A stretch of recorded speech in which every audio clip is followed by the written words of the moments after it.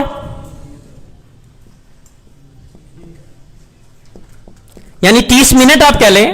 Minute کہیں گے تو آرک منٹ آپ کو کہنا پڑے گا, چونکہ یہ گھڑی کا منٹ نہیں ہے, یہ وہ زاویے کے جو 60واں حصہ کیا ہے وہ, تو میں وہ گڑبڑ نہ ہو جائے تو میں سمجھانے کے لیے کیا کہہ رہا ہوں, 30 دقیقے. کتنی دیر میں, 1 گھنٹے میں کیا کرے گا, چاند ہٹ جائے گا کس سے, سورج سے, مغرب سے مشرق کی جانب. کتنی دیر میں, 1 گھنٹے میں 30 دقیقے ہٹ جائے گا. اگر 1 گھنٹے میں 30 دقیقے ہٹتا ہے تو 1 منٹ میں کتنا ہٹے گا, 1 گھنٹے میں کتنے ہوتے ہیں, 60 منٹ. تو تقسیم کریں گے تو کتنا آ جائے گا, آدھا دقیقہ. آدھا دقیقہ 1 منٹ میں ہٹے گا. یہ سمجھ میں آ گئی. چاند سورج سے ہٹے گا کتنا, آدھا دقیقہ 1 منٹ میں وہ فاصلہ اختیار کرے گا کس سے, سورج سے. کتنی دیر میں, 1 منٹ گھڑی کا وہ ہٹ جائے گا. اب آئیں دوسری طرف, 24 گھنٹے میں کتنے منٹ ہوتے ہیں, 24 کو 60 سے ضرب دے دیں تو جواب آ جائے گا. دیکھیں کتنا آیا, 1440 آ گیا. اب ہم کیا کرتے ہیں, 1440 کو یہ کتنی دیر میں, 1440 منٹ 24 گھنٹے میں ہوئے تو ٹوٹل درجے کتنے ہیں, 360. 360 پہ تقسیم کر دیں, دیکھیں کیا جواب آیا. کیلکولیٹر استعمال کر لیں. کیا آیا, 4 منٹ. یہ 4 منٹ کیا ہے, یہ 4 منٹ یہ ہے کہ جب 4 منٹ گزرتے ہیں تو سورج جو ہے وہ 1 درجہ طے کر لیتا ہے. یعنی 360 درجے اس نے 1440 منٹ میں طے کیے نا, تو 1 درجہ کتنی دیر میں طے کرتا ہے, 4 منٹ میں. تو یہ 4 منٹ میں سورج مشرق سے مغرب 1 درجہ طے کرتا ہے.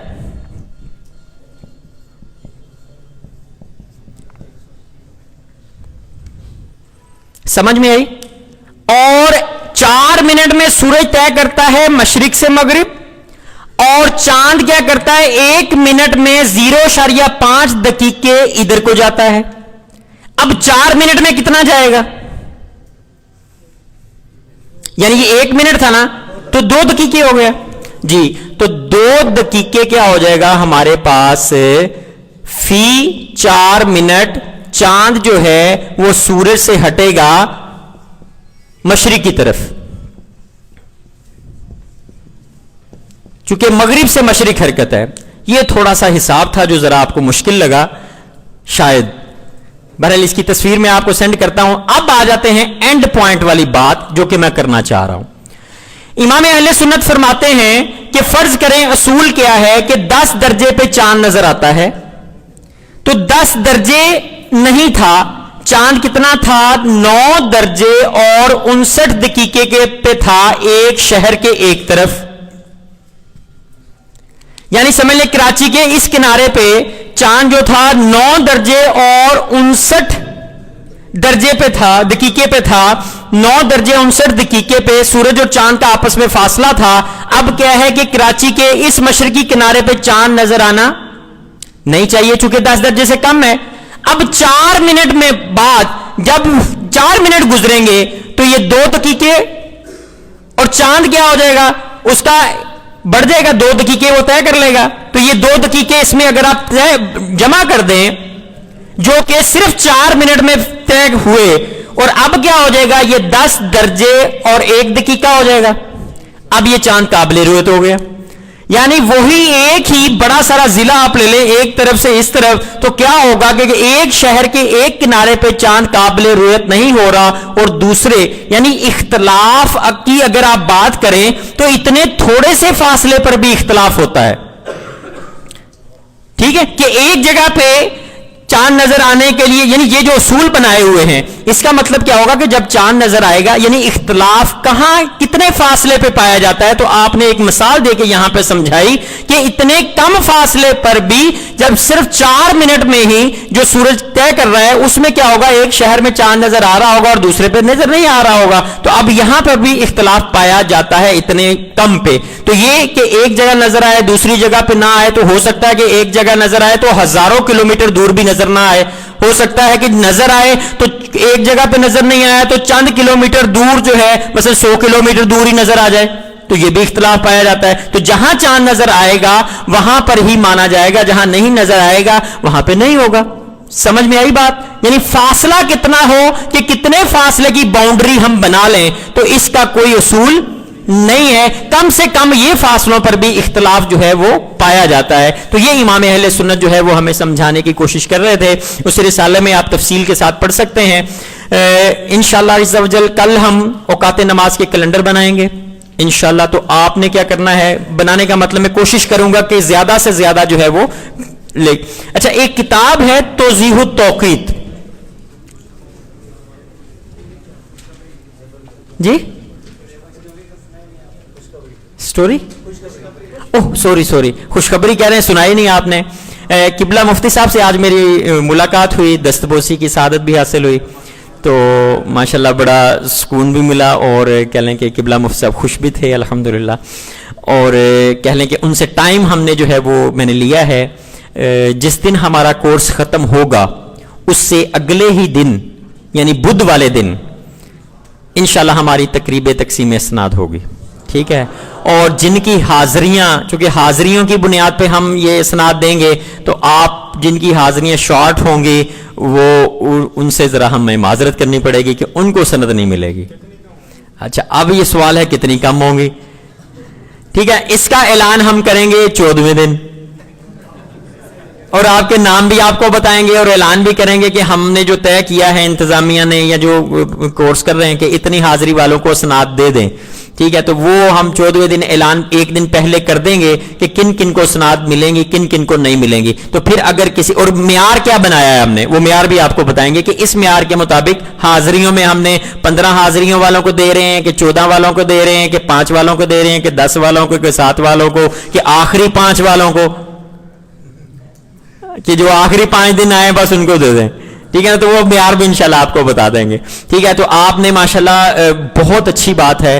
ایک کہہ لیں کہ آپ کا یہ کورس ایک مثالی کورس ہے الحمدللہ. یعنی لوگ حیران ہیں، یار اتنے لوگ 300-400 بندہ روزانہ نئی آ رہا ہے، علم دین سیکھ رہا ہے اور اتنا مشکل علم سیکھ رہا ہے. تو حالانکہ یہ مشکل نہیں ہے الحمدللہ. تو یہ ماشاءاللہ آپ کے جو ہے نا، آپ کی بہت تعریفیں اور دھومیں بھی بہت پڑی ہوئی ہیں الحمدللہ. تو آپ کو جو میں نے توجہ آپ کی دلانی تھی وہ یہ ہے کہ بدھ والے دن تقسیم اسناد ہوگی. اس دن آپ نے نہا کر اچھے کپڑے پہن کے صاف ستھرے ہو کے وہ آپ نے ابھی سے اس کی تیاری کر لینی ہے کہ میں نے کون سے، اب دیکھیں نا تصاویر بن رہی ہوں، قبلہ مفتی صاحب ہوں اور کسی کے وہ بال ادھر کو جا رہے ہیں، کپڑے میلے ہیں یا وہ تیاری نہیں ہے. تو میں اتنے دن پہلے، یعنی آج آپ کو اناؤنس کرنے کا مقصد یہ ہے کہ آپ نے اس دن آپ نے کیسے آنا ہے وہ کرے. پروگرام مختصر ہوتا ہے، کوئی لمبا چوڑا نہیں ہوتا. پروگرام میں تلاوت ہوگی، نعت ہوگی، اس کے بعد قبلہ مفتی صاحب کا بیان ہوگا. اب قبلہ مفتی صاحب جو ہے وہ 2 منٹ کا بیان کریں یا 2 گھنٹے کا بیان کریں. ٹھیک ہے نا، وہ مہمان ہیں بلکہ ہم جو ہیں تو کہہ لیں کہ وہ ان پہ ہوگا. تو وہ جو ہی بیان ختم ہوگا تو اس کے بعد کیا ہوگا، تقسیم اسناد ہو جائے گی. مختصر سا پروگرام ہوتا ہے، یہی 1.5 گھنٹے، اسی کے مطابق آپ جو ہے نا کمپلیٹ ہو جائے گا انشاءاللہ عز و جل. تو اس کے لیے آپ نے ابھی سے تیاری کرنی ہے انشاءاللہ عز و جل. اللہ تبارک و تعالیٰ سے دعا ہے کہ جو کچھ سیکھا ہے اس کو یاد رکھنے، دوسروں تک پہنچانے کے ساتھ وہ اب بعد میں کریں گے، ٹائم ہوگا.